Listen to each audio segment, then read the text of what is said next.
Hey everyone, hope you're doing well. I wanted to make a short video to mention a couple of things that I think will be helpful for us before we start Passion Week. You know, the life of Jesus was recorded in 4 different books known as the Gospels, meaning good news. There's Matthew, Mark, Luke, and John. And each one of these Gospel writers records in detail the last week of Jesus' life.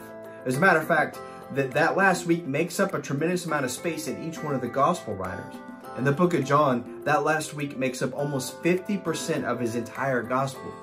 So I think the Gospel writers thought it was important for us to know about what happened during the last week of Jesus' life.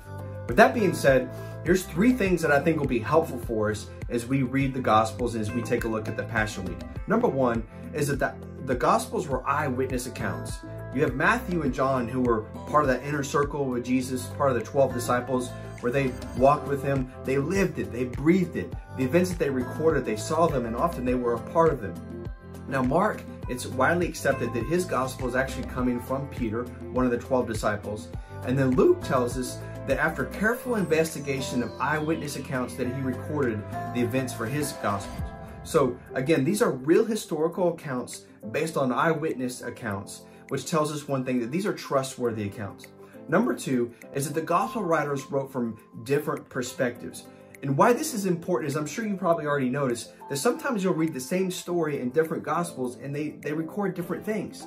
And the reason being is because each gospel writer was trying to write the story of Jesus in a way that they wanted to highlight a specific theme or something about who Jesus was.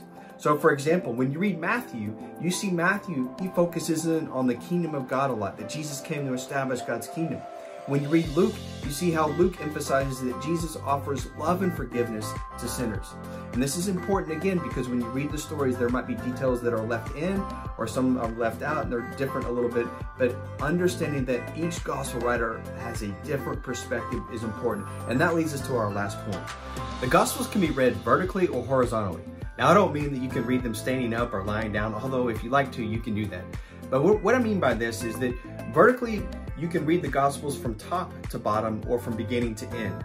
Again, each of the authors of the Gospels is trying to tell something specific about Jesus. So reading a story within the Gospel and seeing how it fits within the context of the rest of the Gospel really helps you understand what the author is trying to say. So, for example, Luke records when Jesus was on the cross that he asked his Father to forgive those that were crucifying him. Now, he's the only gospel writer that actually records Jesus saying those statements. But when you understand one of the themes in the book of Luke is that Jesus offers forgiveness to sinners, then you understand it really fits within the narrative and one of the things that Luke is trying to communicate about Jesus. So that's reading vertically. You can also read the Gospels horizontally, which simply means that you're taking the stories in each of the Gospels and you're putting them together to get one story. And the real value and benefit of doing this is it helps you get a historical account of what happened in the life of Jesus. And for the sake of the videos that we're doing for Passion Week, since we're summarizing the events that happened on each day of Jesus' life that last week, that we'll be looking at the Gospels horizontally and basically kind of harmonizing the Gospel together. So again, I hope this information has been helpful to you. It's just the tip of the iceberg, but the 3 things that we mentioned today are that the Gospels are eyewitness accounts, that the Gospels are written from different perspectives, and that you can read the Gospels vertically or horizontally. Again, we're super excited to take this journey together. Look forward to being back together tomorrow. God bless and stay safe.